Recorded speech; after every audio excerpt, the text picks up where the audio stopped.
tapi kalau nanti Oh iya, iya, masyarakat iya. Aceh merasa diperlakukan tidak adil oleh pemerintah pusat, tentu kan untuk Ya, harga diri kan masyarakat Aceh kan dengan segala cara juga kan harus mempertahankan wilayah ini, Pak.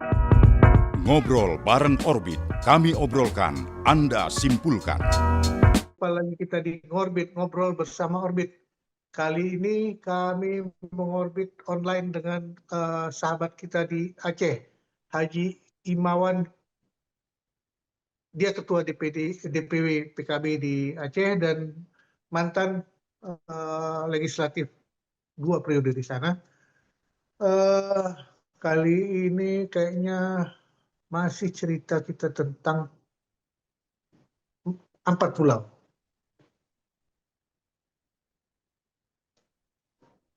Halo, Bang Imawan. Ya, siap Pak, silakan Pak. Nah, jadi Bang Imawan, ini permasalahan kita kan udah semakin panas nih, pasti kan? Tapi besoknya juga Iya, hasilnya eh, ya gimana lagi? Mungkin panasnya akan lebih lagi. Kalau menurut di Aceh saat ini, iya, terima kasih Pak. Dengan Pak siapa nih Pak? Rizanul Bang. Oh ya, Pak. Pertama saya juga ingin memperkenalkan diri. Nama saya Pak Haji Irmawan. Kebetulan Ya, saya hari ini di samping anggota DPR RI di Komisi 5, Pak. Komisi 5 Saya Bang ya. juga selaku Ketua DPW Partai PKB Aceh. Nah, Oke, kebetulan Aceh terkait dengan kondisi 4 pulau ini oke, yang hari ini sedang bermasalah. Jadi oke. ketika Mendagri menerbitkan SK yang kemarin Pak, itu kan terjadi ada pergerakan. Ya, Maka saya juga oke, mensponsori untuk membawa teman-teman anggota DPR RI dan anggota DPD asal Aceh oke. sebanyak 17 anggota. Kami bergerak ke Kabupaten Singkil, Pak. Oh, Kemudian kami berkoordinasi dengan Bupati, dengan Forkopimda, dan mhm, paginya kami nyeberang menggunakan oke, fasilitas yang ada speedboat dari oke, pemerintah Kabupaten Aceh Singkil. oke. Jarak dari pelabuhan ke pulau itu lebih kurang sekitar 1,5 jam, Pak. Jarak Satu tempuhnya jam naik ya. speedboat. Oke. Nah, jadi ternyata karena kami bocor mau ke sana, ternyata Oke. masyarakat petani sudah lebih awal berangkat duluan, Pak. Karena mereka Oh, naik kapal nelayan dengan mhm, kapasitas 100-150 orang itu, sehingga ada ya, 5 kapal masyarakat berbondong-bondong berangkat lebih awal ke pulau tersebut, yaitu oke. pulau apa namanya, Pulau Panjang, Pak kan. Yang ada Kemudian, dermaganya, Bang. ya, ya benar Pak ya. Jadi pada saat itu kami ke sana, kami menyaksikan di sana memang tidak ada pemukiman, Pak. Yang kami dapati di sana, pertama ada dermaga kan, dermaga Ya, tempat tempat sandar para nelayan lah. oke, Kemudian ada 2 prasasti yang dibangun oleh pemerintah Aceh. oke. Kemudian ada rumah teduh, rumah singgah. Nah, Menghindarkan hujan dan kemudian badai, ya. kemudian ternyata tanah tersebut Pak itu dikuasai oleh masyarakat Aceh. Dan Oke. tanah itu ada legalitasnya, ada Mhm, sertifikatnya. Dan oke, sertifikat ini juga dikeluarkan oleh Agraria Aceh bahwa oke, ah, kemudian di pulau tersebut ada kebun kelapa, Pak. Yang kebun kelapa yang ya produktif lah oke. sebagai usaha masyarakat di sana. Jadi memang Dan, kalau secara geografis, Pak, kan mungkin lebih dekat ke Tapanuli Tengah pulau ini oke, tersebut. Nah, itu secara geografis, tapi kan ternyata itu tidak menjadi ukuran, Pak, kan. Yang jelas ya. historis pada pulau ini itu memang dikuasai oleh masyarakat Aceh, Pak. Dan Dan ada itu dokumen ada, Pak. Ini kebetulan Pak ada oke, ini dokumennya semua nih Pak ya. oke, Sebanyak Bang. hasil rapat, hasil apa semua ini ada sekitar 36 dokumen yang kita Mhm, miliki, dan semua dokumen ini menunjukkan bahwa memang kepemilikan pulau tersebut adalah pemerintah Aceh, Pak. oke. Tidak ada satu dokumen pun yang menunjukkan bahwa pulau tersebut milik pemerintah Sumatera Utara. Hanya saja, tapi kan kemarin kita dengar juga dari keterangan Dirjen Pak Saprijal itu, Dirjen Peraturan Wilayah itu kalau ditarik garis lurus dari bibir pantai ke tengah itu memang masuk ke daerah Tapanuli Tengah, Pak. Tapi kalau ditarik lagi lurus seterusnya, jangan mentok di situ, Pak. Kalau garis lurus itu ditarik seterusnya, itu berarti Nias juga separuh menjadi milik Aceh, Pak, kalau itu menjadi acuan. Kalau ditarik garis lurus dari bibir pantai itu, Pak. Jadi saya pikir itu tidak menjadi acuan lah. Karena kalau itu kita buat acuannya, kita tarik garis lurus tadi, ya memang 4 pulau tersebut masuk ke wilayah Tapanuli Tengah. Dan kalau ditarik terus lagi ke tengah laut, ternyata Nias itu pun separuh akan menjadi milik Aceh, Pak. Kalau itu menjadi referensi. Jadi saya pikir tidak bisa tidak seperti itu ya, tapal batasnya. Nggak bisa seperti itu dibuat. Nggak bisa, Pak. Nggak bisa seperti itu, Pak. Berarti harus mengikuti sejarah-sejarah yang sudah lebih dulu ya. Iya, karena ada historisnya, Pak, ada sejarahnya. Dan di situ juga ditemukan makam para leluhur saudara-saudara kita yang ada di sana. Dan ternyata itu adalah leluhurnya masyarakat Aceh, Singkil. Jadi seperti itu, Pak, kondisi di... Itu data terbaru yang kalian lihat waktu kalian datang ke sana, kan? Iya, benar, Pak, benar ya. Waktu itu masyarakat yang ikut ke sana itu nelayan dari Aceh atau nelayan dari Sumatera Utara? Yang kebetulan waktu kami datang itu nelayan dari Aceh, Pak. Dari Aceh. Mau ke sana, maka masyarakat menghalau duluan ke sana dia. Tapi memang pulau ini juga sering juga digunakan oleh masyarakat nelayan dari Tapanuli Tengah, Pak. Jadi ketika terjadi badai, jadi masyarakat Tapanuli Tengah juga banyak bersandar ke sana kan menunggu badai itu reda. Tapi secara jujur, Pak, ya, ada kita juga ketemu dengan masyarakat petani tradisional, nelayan tradisional Tapanuli Tengah. Mereka juga sebenarnya Pak tidak menginginkan kalau pulau itu harus menjadi milik Sumut. Mereka juga mengakui bahwa itu memang selama ini milik Aceh. Dan mereka juga nyaman karena meskipun itu milik masyarakat Aceh, masyarakat Tapanuli Tengah juga dia bisa nyandar ke sana, Pak. Ya, karena itu kan wilayah pesisir. Orang pesisir kan relatif pesisir di Aceh dan pesisir di Sumatera Utara. Iya. Dan bahkan mungkin mereka juga ada yang berkeluargaan antara pesisir di Aceh dan Sumatera Utara. Iya, benar, Pak. Ya. Dan itu sudah menjadi kebiasaan mereka untuk mempergunakan pulau itu bersama secara tidak langsung. Iya. Tapi secara administratif mereka tetap berbeda. Faktanya kan begitu.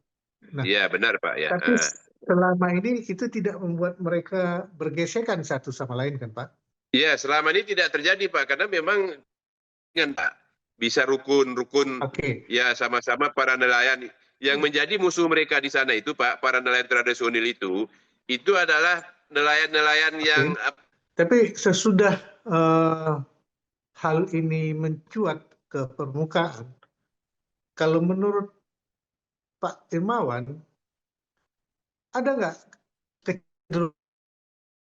Karena kalau kita lihat di media sosial, sudah banyak video, bahkan video-video yang lama, yang demo di Helsinki segala macam, itu muncul ke permukaan. Kira-kira yang di medsos ya, di medsos kan udah banyak sekali hal yang tidak bagus kita lihat. Tapi saya pikir begini, Pak, ini kan kalau saya nggak tahu persis lah kondisi di Sumatera Utara itu seperti apa, Pak, ya. Tapi yang muncul ke permukaan, kan saya lihat masyarakat Sumatera Utara juga tidak terlalu ini, Pak, tidak terlalu tidak terlalu berpihak kepada elit-elit Sumatera Utaranya, saya lihat, Pak. Ya kan?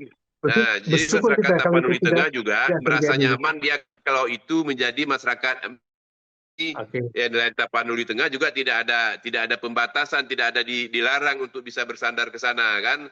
Malah dikhawatirkan oleh nelayan tradisional kita di Tapanuli Tengah, kalau itu diserahkan ke Sumatera Utara, Dia khawatir juga akan masuk juga kapal-kapal yang memiliki teknologi canggih Pak hingga masuk ke perairan itu, dan itu akan mengganggu penghasilan petani kita di sana. Yang dirugikan Ya. itu bukan hanya petani dari Aceh, tetapi petani dari Tapanuli Tengah juga yang pola tradisional seperti itu Pak Oke, ya. berarti kalau begitu kita bersyukur bahwa masyarakat kita sudah bisa menilai kondisi itu lebih dewasa ketimbang yang lain mungkin ya, karena mereka Iya, sudah iya tahu benar dan Pak ya. sudah secara adat dan istiadat mereka juga sudah mem- apa sudah terbangun lah sejak dulu kala gitu. Iya, sudah terjadi harmonisasi antara masyarakat, Tuhan selalu Pak kan, antara masyarakat komunitas Sumatera Utara dengan masyarakat yang Aceh. Kita lihat dari perkembangan yang ada di media media media massa maupun media sosial yang berkembang. Tapi yang Iya, kan ada gesekan-gesekan yang dibangun secara uh, tidak baik dan tidak benar oleh kalangan-kalangan. tapi kan bukan itu persoalannya Pak. Tapi kan ini bagi masyarakat Aceh kan ini adalah harga diri mungkin Pak. Ya Pak kan? Karena ini memang jelas-jelas pulau ini dikuasai oleh masyarakat Aceh dari dulu. Seperti yang saya sampaikan tadi, aset-aset pemerintah Aceh juga ada di situ, ada musola, ada balai pertemuan, ada prasasti, dan kemudian tanah itu sudah pakai sertifikat, Pak. Jadi gini, yang tadi kutanya itu melihat masyarakat kita sudah relatif baik, yang ditakutkan justru ada gesekan yang dibangun di luar masyarakat, sehingga akhirnya akan muncul gesekan secara langsung di masyarakat. Jadinya kira-kira Iya, kemungkinan seperti itu ada nggak terlihat di Aceh? iya. Tapi begini juga, Pak. Ya, sampai Kalau hari di ini kan Sumatera saya Utara sampaikan tadi sepertinya kan belum tampak. tidak Ya. tidak ada indikasi sampai ke situ, bukan? Tapi kalau nanti Oh iya, iya, masyarakat iya. Aceh merasa diperlakukan tidak adil oleh pemerintah pusat, tentu kan untuk harga Ya, diri kan masyarakat Aceh kan dengan segala cara juga kan harus mempertahankan wilayah ini, Pak. Karena mereka merasa itu oke. leluhurnya. Di situ ada kuburan Ya, Indatunya, ada kuburan ya, sesepuhnya kan, ada kuburan aulianya ya. di situ. Jadi kalau memang keputusan pemerintah pusat tidak berpihak kepada kepentingan masyarakat Aceh, ini kan mungkin akan berdampak kemana-mana nantinya Pak. Yang hari ini tidak ada Oke. gesekan terjadi karena tidak ada penguasaan dari pemerintah Sumatera Utara, tapi ketika nanti ini Oke. dikuasai oleh pemerintah Sumatera Utara, kan kita juga tidak bisa jamin juga Pak. Kalau kedepannya tidak terjadi Oke. gesekan nantinya, kan masyarakat itu Oke. kan gampang terkontaminasi gitu Pak. Iya, itu dia yang kita takut, Bang. Jadi Nah, gini, Pak, kalau seandainya lah kita kita sekarang kan belum lihat apa yang dibicarakan kawan-kawan di Jakarta atau elit-elit di Jakarta. Seandainya iya, keputusan dari pemerintah pada akhirnya eh, itu tidak menjadi milik Aceh, iya, iya. itu bagaimana?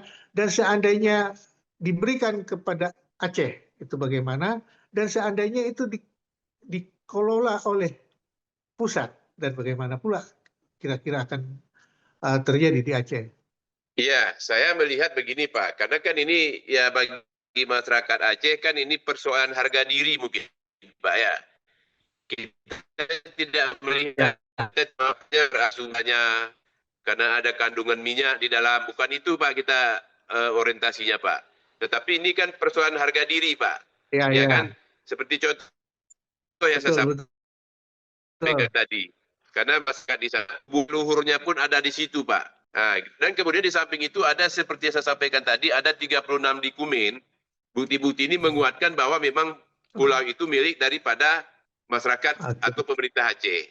Jadi kalau dipaksakan misalnya nanti sesuai dengan yang peraturan Mendagri yang diterbitkan itu memaksakan itu harus menjadi milik Sumatera Utara, ya tentu kan masyarakat Aceh akan merasa kecewa Pak. Jadi bentuk kekecewaan ini kan ya tidak tertutup kemungkinan akan terjadi halo, pergerakan-pergerakan yang nantinya akan merugikan kita semua Pak. oke. Seandainya tidak ke Aceh, tidak ke Sumut, tetapi dikelola oleh pemerintah pusat, bagaimana kira-kira? Iya, saya pikir ini Pak kan seperti yang saya sampaikan tadi Pak. Ini kan bagi orang Aceh kan harga diri nih Pak.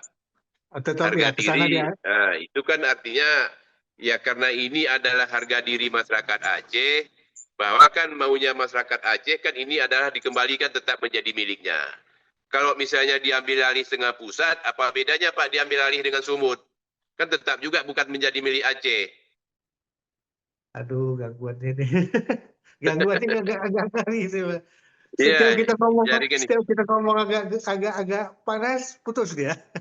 Oke, ya, abang dengar jadi saya. gini Pak, saya pikir kan Lanjut, Bang. Lanjut, pri- Bang. Ah, ya prinsipnya kan gini Pak, maunya masyarakat Aceh karena kita merasa secara dokumen juga itu menunjukkan kita yang punya, kan maunya kita itu oke. ya tetap menjadi milik Aceh. Kalau tadi Bapak apa namanya?